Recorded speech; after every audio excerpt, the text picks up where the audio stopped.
printemps 2003, j'ai terminé mes études secondaires et j'avais une bourse d'études assurée dans un établissement d'enseignement supérieur local. J'ai décidé de prendre un emploi d'été pour gagner de l'argent avant de commencer ma première année d'études supérieures cet automne-là. Il se trouvait qu'un ami de mon père travaillait comme gardien dans un cimetière du coin, mais il allait prendre quelques mois de congé pour se remettre d'une opération du dos qu'il avait prévue prochainement. Marc, l'ami de mon père, m'a dit que son fils Laurent, qui avait à peu près mon âge, s'était déjà proposé pour le remplacer temporairement en tant que gardien de jour. Mais si j'étais intéressé, il avait un autre poste qui pourrait me convenir. Je lui ai demandé ce que c'était. Il me l'a dit, gardien de nuit. Apparemment, plusieurs autres cimetières de la région avaient été vandalisés récemment, probablement l'œuvre d'adolescents, et Marc avait besoin de quelqu'un pour surveiller le cimetière entre 20h, heure de sa fermeture au public, et 5h du matin, heure à laquelle son fils Laurent arrivait pour son poste. Marc m'a dit que ce n'était pas un poste officiel de la collectivité locale, mais il était prêt à me payer de sa propre poche pour le faire. J'ai hésité un peu au début à accepter le travail. Je ne suis pas du genre à me laisser facilement impressionner, mais l'idée d'être seul dans un cimetière désert la nuit pendant 9 heures me donnait quand même un peu la chair de poule. Mais je n'avais rien d'autre de prévu pour l'été, et ça valait mieux que de faire des hamburgers chez McDonald's de toute façon.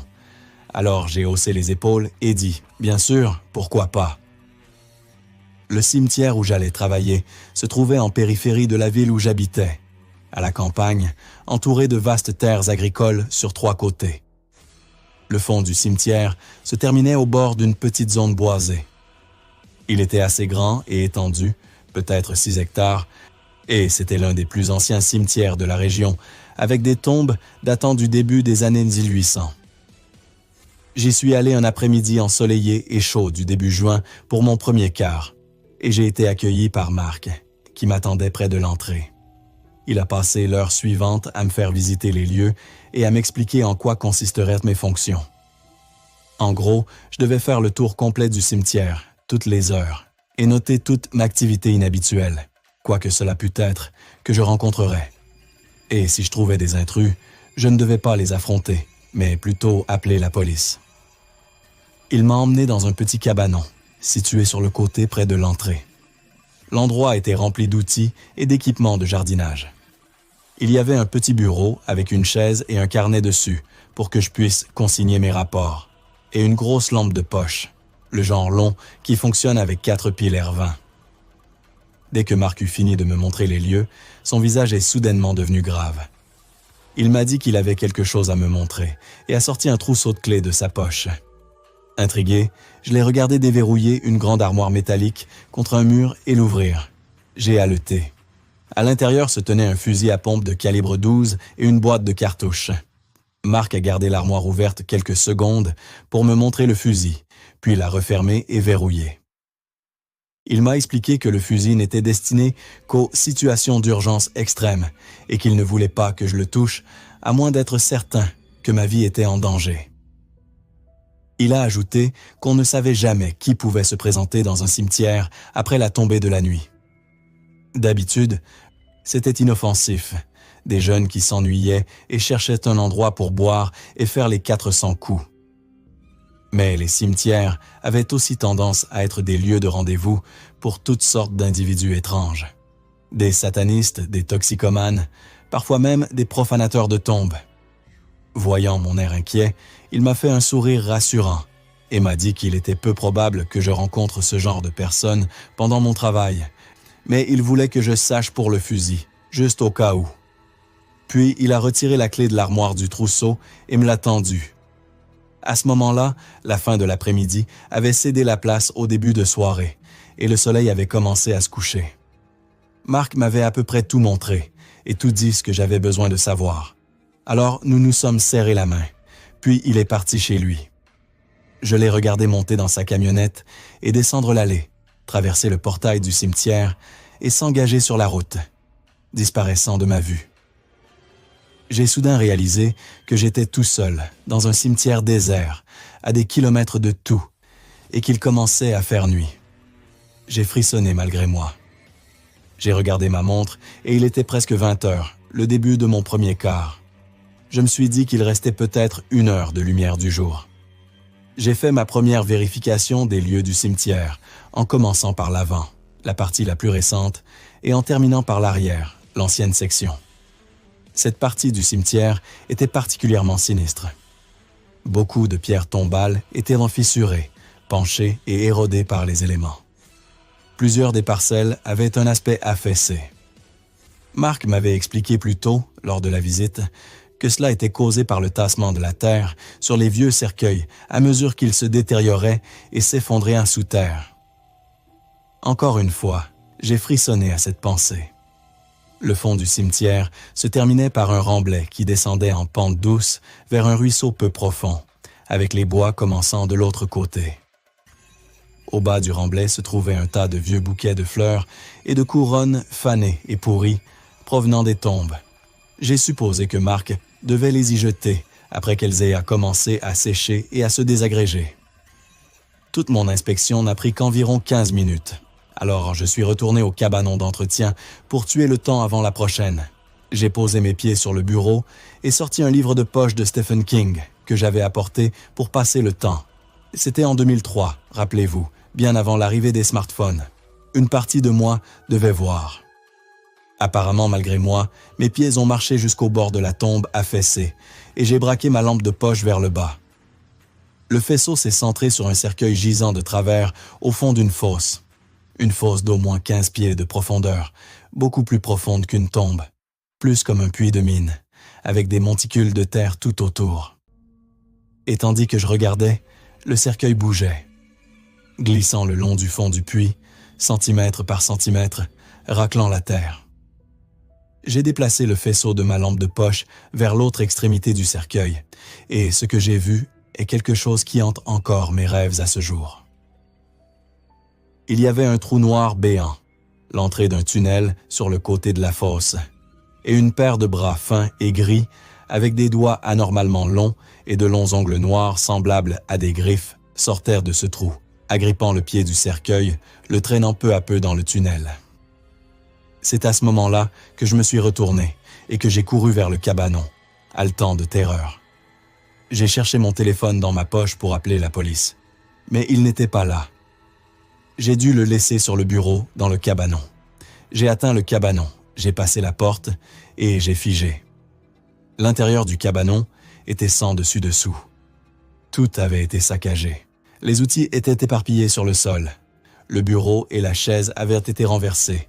Mon livre de poche avait été déchiré en morceaux et mon téléphone portable avait été brisé en 1000 morceaux. Quelqu'un avait été dans le cabanon pendant que j'étais dehors ou quelque chose. Je suis resté là, observant la destruction. Puis j'ai entendu un son venant de derrière moi. Les mêmes pas traînants que j'avais entendus auparavant. Je me suis retourné. J'ai semblé régresser en âge en l'espace de quelques secondes, réduit à l'état de terreur surréelle, presque merveilleux, d'un enfant en proie à un cauchemar.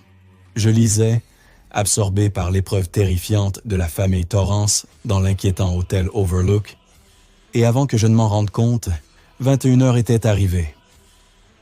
J'ai posé mon livre, pris ma lampe de poche et suis sorti patrouiller les lieux. Il faisait presque nuit noire maintenant, et j'entendais les grillons.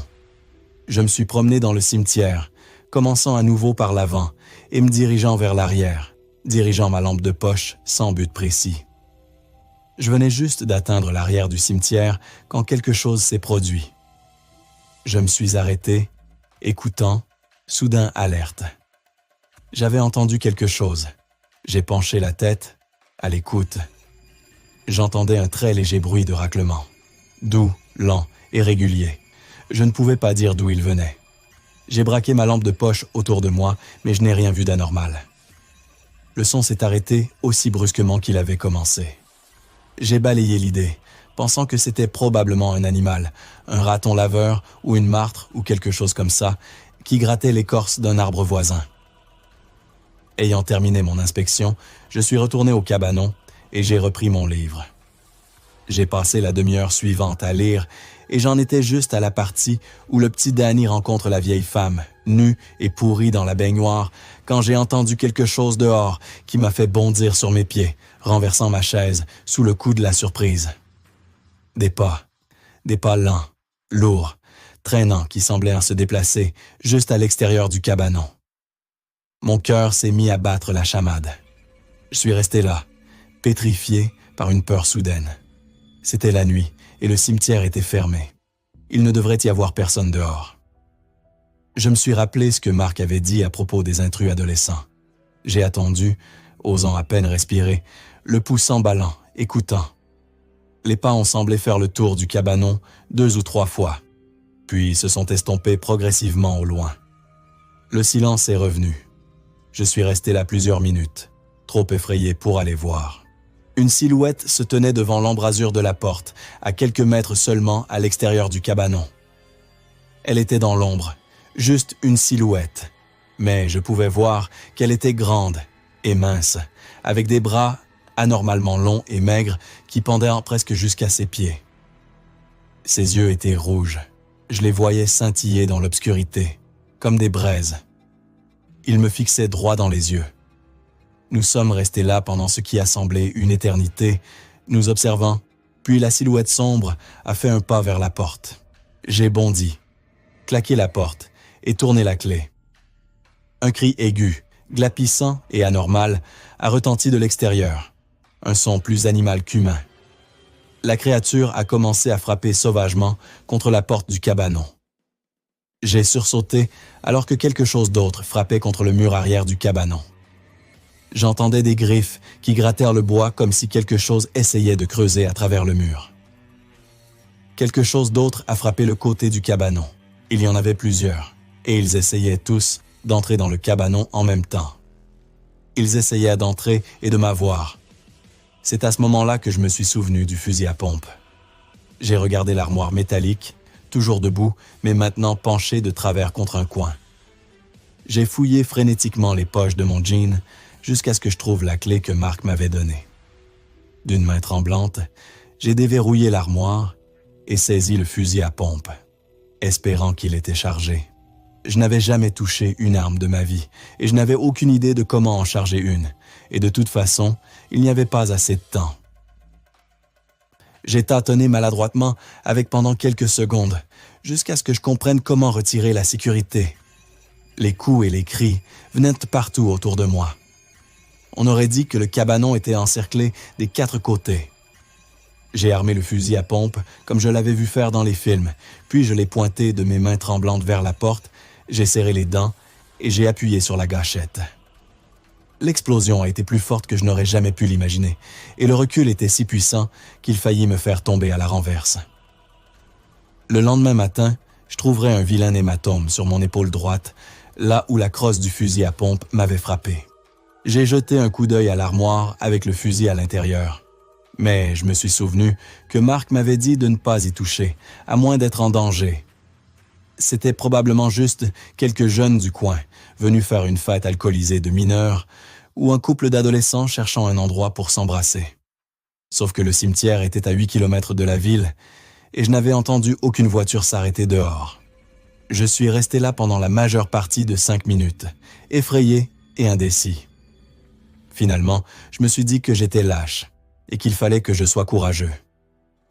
Après tout, protéger le cimetière des intrus était mon travail.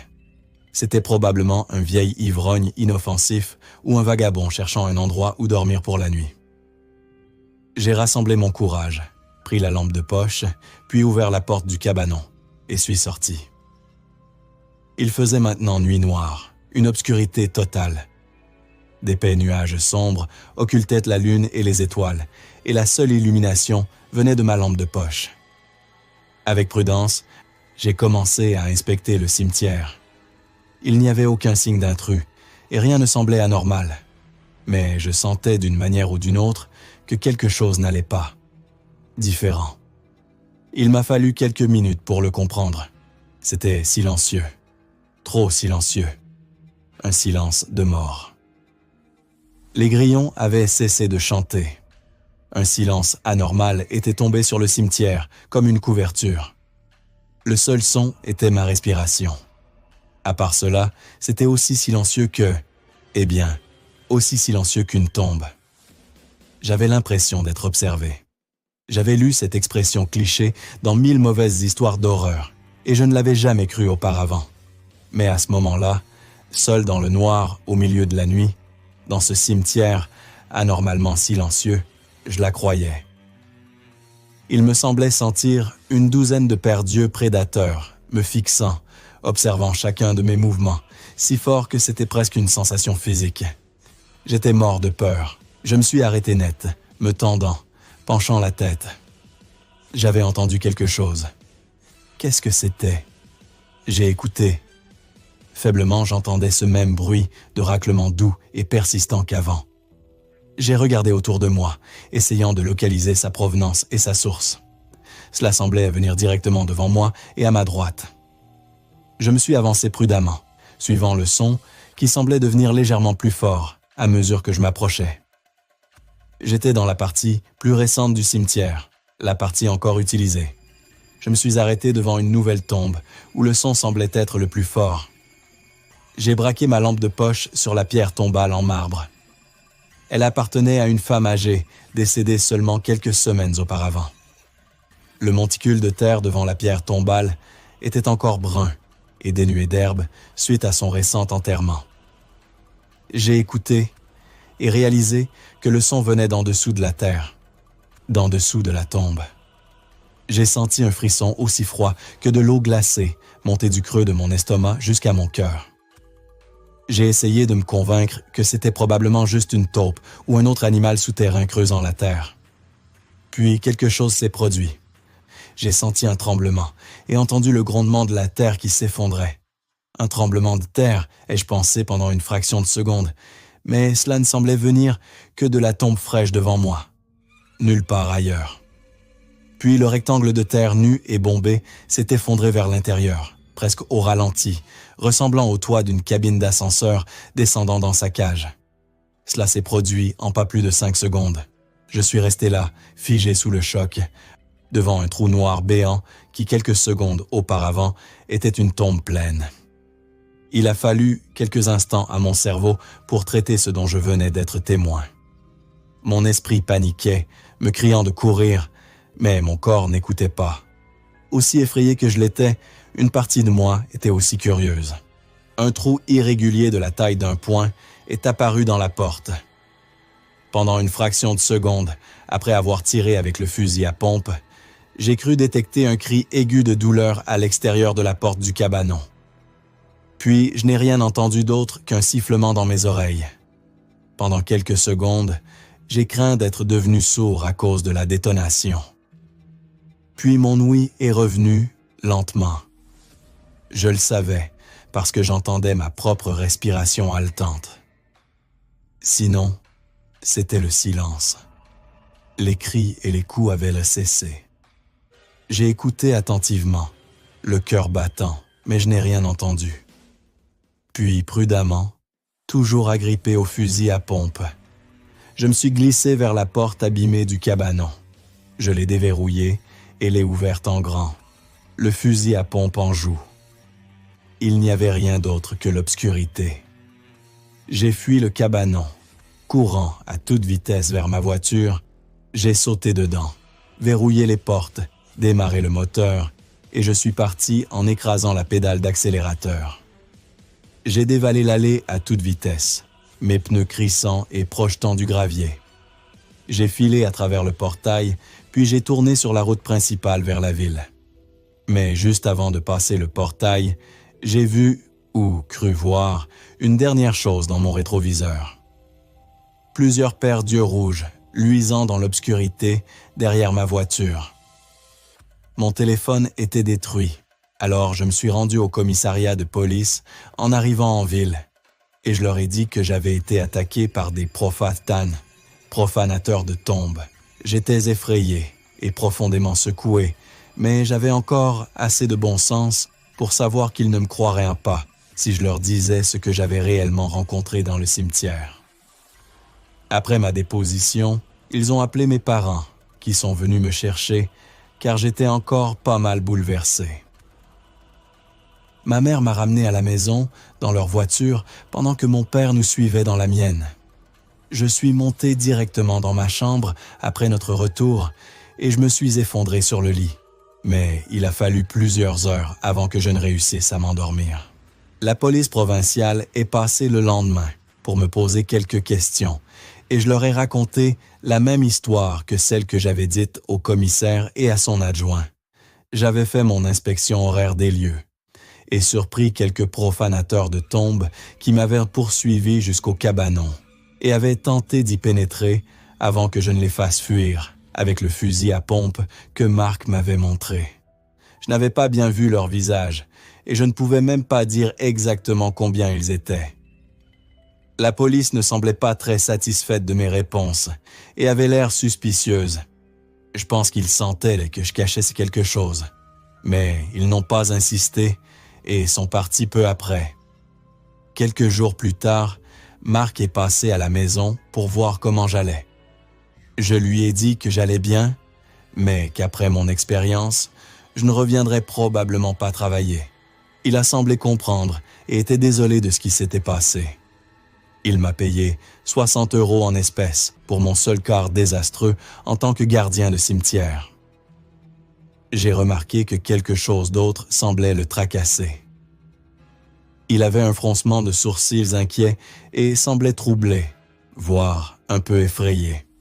Je lui ai demandé comment se déroulait l'enquête policière au cimetière. Il y avait eu un bref reportage à ce sujet aux nouvelles locales à la télévision. Et s'ils avaient trouvé des indices, mais il a juste haussé les épaules et a dit que pour l'instant, il n'y avait pas grand-chose à se mettre sous la dent. D'une manière ou d'une autre, je sentais qu'il mentait. Sa réponse semblait évasive et j'ai eu l'impression qu'il en savait plus qu'il ne le laissait entendre. Il est parti et ce fut la dernière fois que je lui ai parlé. Il m'a fallu plus d'une semaine pour me remettre de mon épreuve, mais ensuite, je suis à peu près revenu à la normale. J'ai trouvé un emploi à temps partiel chez Blockbuster Video, à l'époque où ça existait encore, pour le reste de l'été. Et j'ai commencé l'université cet automne-là. Après avoir obtenu mon diplôme en 2007, j'ai trouvé un emploi en ville, un appartement convenable. Je me suis marié et j'ai eu 2 enfants. Cela fait 18 ans depuis cette nuit-là. Et j'avais en grande partie tourné la page et oublié cela, à l'exception de quelques mauvais rêves occasionnels. Puis, le mois dernier, quelque chose s'est produit. J'avais emmené ma famille dans la ville rurale, où j'avais grandi pour rendre visite à mes parents pendant le week-end. Par hasard, j'ai croisé Laurent, le fils de Marc, alors que j'étais en ville pour faire des courses. Il m'a reconnu de l'époque où nous étions enfants. Nous n'avions jamais été de très bons amis, mais nous avions fréquenté les mêmes écoles et appartenu aux mêmes cercles sociaux en grandissant, et m'a invité dans un bar où nous avons évoqué de vieux souvenirs et parlé de nos vies autour de quelques bières. Son père, Marc, était décédé paisiblement dans son sommeil 8 ans auparavant, et Laurent occupait maintenant le poste de son père en tant que gardien de cimetière. J'ai demandé à Laurent si la police avait jamais eu des pistes sur ceux qui avaient déterré la tombe et m'avaient attaqué cette nuit-là en 2003. Son humeur a changé instantanément. Son visage s'est assombri et il est devenu réservé. Il est resté silencieux pendant un certain temps et semblait se demander ce qu'il devait me dire. Finalement, il s'est penché vers moi et m'a fait promettre de ne jamais révéler à quiconque ce qu'il allait me dire. J'ai promis. Laurent a expliqué que la police avait inspecté la tombe ouverte et découvert le tunnel que j'avais vu au fond. Ils avaient enquêté et découvert tout un réseau de tunnels souterrains sous le cimetière qui semblait avoir été creusé à la main. Une autre entrée de tunnel avait été trouvée partiellement dissimulée par la végétation dans le fossé au bas du remblai à l'arrière du cimetière. Au centre de ce système de tunnels souterrains se trouvait une grande caverne qui avait été remplie de cercueils brisés, certains datant de plus de 100 ans, et d'os et de parties de corps, certains encore relativement frais. Les restes humains montraient tous des signes d'avoir été dévorés. J'ai senti un frisson parcourir mon corps. Laurent a terminé sa bière d'un trait et a posé la bouteille d'une main tremblante. Il a ensuite expliqué qu'après cette découverte macabre, la police avait informé les services d'enquête fédéraux qui étaient venus enquêter et après leur arrivée, une autre agence gouvernementale était intervenue. Je lui ai demandé qui, mais il a juste secoué la tête et m'a dit qu'il n'avait même pas précisé, seulement que leur juridiction avait supplanté aussi bien la police provinciale que les services d'enquête fédéraux. Ils avaient pris le relais de l'enquête, fermé le cimetière et avaient ordonné à toutes les personnes impliquées, y compris Marc, de garder le silence sous la menace de poursuites judiciaires et d'emprisonnement s'ils en soufflaient un mot à quiconque. Le cimetière avait été fermé pendant plus d'1 an, pendant que des hommes en combinaison de protection ramassaient les corps dans des sacs en plastique et les chargeaient dans des fourgonnettes noires banalisées. Puis un jour, ils étaient juste partis. Ils sont partis sans un mot, apparemment du jour au lendemain, ne laissant aucune trace. Les tunnels souterrains avaient été comblés de terre. Après cela, les choses étaient à peu près revenues à la normale. Laurent est resté assis tranquillement pendant un moment. J'ai pensé qu'il avait terminé, mais il a ensuite ajouté un dernier détail. Le matin après ma nuit au cimetière, après que le commissaire eut jeté un coup d'œil, mais avant l'arrivée de la police provinciale pour une enquête plus approfondie, Laurent et son père avaient trouvé quelque chose à l'extérieur du cabanon que le commissaire avait omis de voir. Une petite flaque de liquide noir sur le sol, à l'extérieur de la porte par laquelle j'avais tiré avec le fusil à pompe. Marc avait pensé que c'était probablement juste de l'huile de moteur renversée d'une bouteille dans le cabanon et avait dit à Laurent de la nettoyer. Mais Laurent avait remarqué quelque chose que son père n'avait pas vu. Une fine traînée de la même substance noire dans l'herbe s'éloignant du cabanon, vers le remblai à l'arrière du cimetière. Curieux, il en avait prélevé un petit échantillon dans un pot quand son père ne regardait pas et l'avait envoyé à un de ses cousins, plus âgé qui travaillait comme technicien au département d'anthropologie d'une université de l'autre côté de l'État. Quelques semaines plus tard, le cousin de Laurent l'avait appelé. Ils avaient analysé l'échantillon. Ils avaient pu déterminer que c'était du sang, mais la séquence ADN ne ressemblait à rien de ce qu'ils avaient jamais vu. Ils ne pouvaient pas identifier l'origine de l'échantillon de sang, mais quoi que ce fût, ce n'était pas humain.